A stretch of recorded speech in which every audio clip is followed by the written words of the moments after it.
So here's the big question. After we spent so much time discussing that woeful program and milking what the numbers were going to be, we now, I believe, Brian Last, you have the numbers. That's the drum roll I got there. That sucked, but yes, indeed, Wait a minute, we have hold the on. numbers. Do I have another drum? Hold on. Please.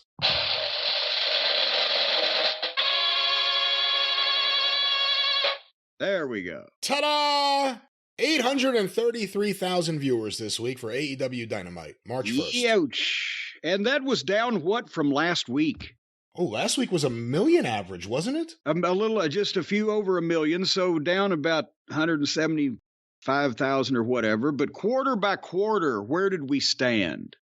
Well, these were compiled by Brandon Thurston from WrestleNomics. 8 to 8:15 p.m., Orange Cassidy versus Big Bill with picture-in-picture, 948,000 viewers. Ooh, so they were down at the start. I wonder, you know what? Old Brandon, he ought to start giving us the last quarter hour of the Big Bang so we know where we started. I'd also like to see the next quarter hour after the show ends for all these shows. That'd be interesting, too. Well, we soon will, because they'll have that, too, with their reality program. Quarter 2, 8:15 to 8:30 p.m., the finish of Orange Cassidy versus Big Bill, Jon Moxley's backstage promo, and the beginning of the Face of the Revolution ladder match, 892,000 viewers. Ouch. So Pockets managed to lose them 56,000 people in the first 15 minutes. Well, the next 15 minutes, 8:30 to 8:45 p.m., segment 3, the ladder match continued, as well as the post. Boy, did it! As well as the it went on and on and on. As well as the post-match angle with Wardlow, and then Orange Cassidy and Danhausen's backstage promo, 894,000 viewers. Oh, so that 2,000 people wandered in by accident.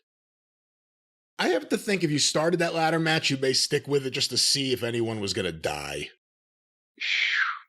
I thought Action Andretti broke his leg or was about to break his leg at one point, but let's go. Yeah, well, whoever was giving him that thing also, who was it, Sammy?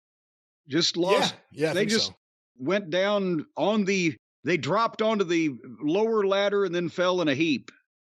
Well, speaking of dropping and falling in a heap, segment 4, Chris Jericho, 8:45 to 9 p.m., Chris Jericho versus Peter Avalon, as well as the post-match angle with Ricky Starks and the Jericho Appreciators, the Hangman Page backstage promo, the Christian Cage live promo, and the Jungle Boy Jack Perry video. Boy.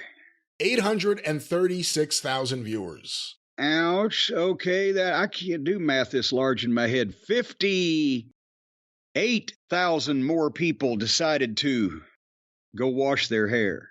This show is a perfect example of how to run people off. Segment 5, 9 to 9:15 p.m., the 9 o'clock hour. Jamie Hayter and Britt Baker's backstage promo, Hook versus Matt Hardy, the House of Black's backstage promo, as well as the beginning of Riho versus Tony Storm, 803,000 viewers. Another 33,000. Another one bites the dust. No bump for the 9 o'clock hour. No bump at all. Nothing. No, well, there was a bump, all right. They hit a bump in the road and some shit fell off the truck. Every week there's a bump at 9 o'clock. Nothing here this week for this.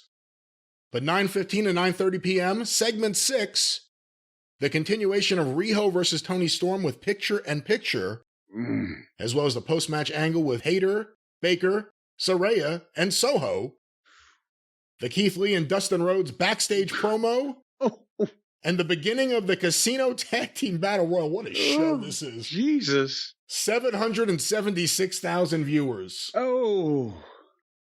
There goes another 27,000. And we are down now from the start. Let's see, 124, 160, 172,000 from the start of this program have bailed out and decided they'd take their chances with the Sharks. Segment 7, 9:30 to 9:45 p.m., A continuation of the Tag Team Battle Royal with picture-in-picture, 781,000 viewers. Ooh, well, were they coming back thinking there was going to be a main event? Maybe they were coming back thinking this has to be over by now. So they got 5,000 back. And finally, segment 8, 9:45 to 10 p.m., the last 4 minutes of the Battle Royal. That went through 3 segments. Yeah. The post-match with the Acclaimed and Jarrett and Lethal. And finally, the MJF Bryan Danielson video and confrontation, 736,000 viewers. For the only thing on this program that means money on that pay-per-view. Buried at the end of this program, after nothing but stuff that if you wrote it on paper, you would have to see that it would only hold your most hardcore fan. It's a bad show. And they had to wait till 5 minutes to see that segment that you were just talking about. I said earlier that, MJF has done too much in this feud with Danielson, and I think part of it is he has to overcompensate for Danielson just not being the right guy for him. I also think he has to overcompensate for the booking. Since he's been champion, look at what these shows have been, up and down. It's terrible. I can't do this math, but maybe you can. They finished with 212,000 fewer people than they started. And since they started with 948,000, that's somewhere around 20% or more, right? It's more than 20%. It's 22 or 23. They lost 23% of the audience or something like that over the course of this fiasco. You are pretty good at math. I will trust your... I was just eyeballing it. And either you eyeball it or freeball it, one or the other. You can get close enough. But all right. Hey, just so you know, because there's a couple other things here that Brendan Thurston did say. Compared to last week, Dynamite was down 19% in total viewership. Among viewers 18 to 49, it was down 22% from last week. NBA games were back on ESPN, unlike last week when there was an All-Star break. So there's some information in terms of the difference between last week and this week. I fail to think that there's that many NBA fans, 200,000, well, from last week, 270-something thousand of them, that suddenly, I got to go watch this game again. I'll never watch that wrestling program I watched last week again. Something else is going. Again, the shows are coming home to roost. Well, here's the other thing. If you know you have a week unopposed by the NBA because of the All-Star break, if you know there's a chance you'll get whatever the amount is, 10%, 100,000 people, whatever it is, you got people that potentially will be watching your show that don't traditionally. That's the show you make your selling point. That's the show that you really get people interested in the product and the wrestlers, and they want to come back and see, I have to see what's going to happen next week. There was nothing on last week's show. No, you know what? Yeah, there you go. I think that Tony thinks he did that last week.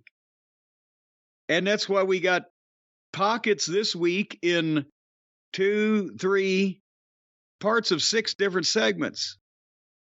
Or at least 5, the Battle Royal, the fucking 2-segment match, and the fucking promo in the back.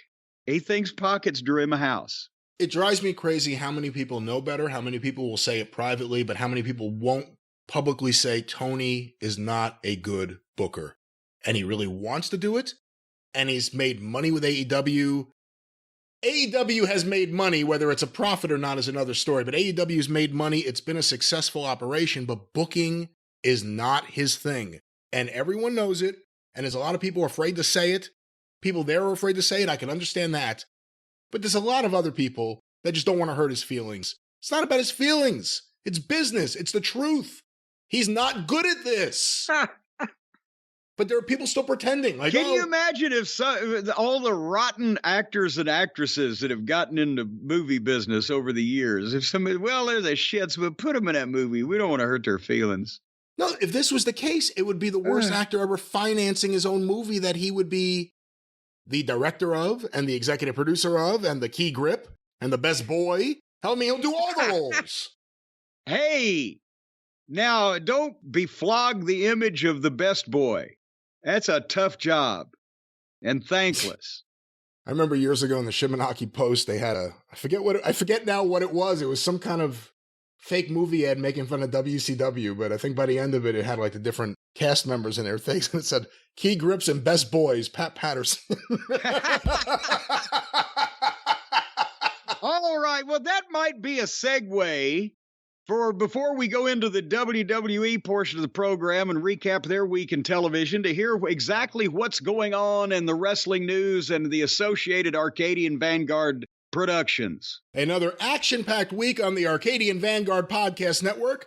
Get information about all the shows on Twitter at Superpodcast or on Facebook at facebook.com/Arcadian Vanguard. A few notes will be quick today because we still have a lot more show and a lot more wrestling this weekend. The wrestling news. Find out everything that happens this weekend and every single day, every single morning for free. Free daily wrestling newscast, direct and to the point, no opinion, no conjecture, right to you. Check it out today. Subscribe directly from thewrestlingnews.com or look for Arcadian Vanguard's The Wrestling News, wherever you find your favorite podcasts. And of course, the 605 Super Podcast, The Mothership! A little subdued today. We have some house guests once again. Go through the archive, 605pod.com. Available wherever you find your favorite podcasts. A lot of people asking about opening day Star Wars. Stay tuned. The 605 Super Podcast, The Mothership. Yeah, subdue that thing, fella, there. You blew my ears out for a second. You sounded like you were farther away for a minute.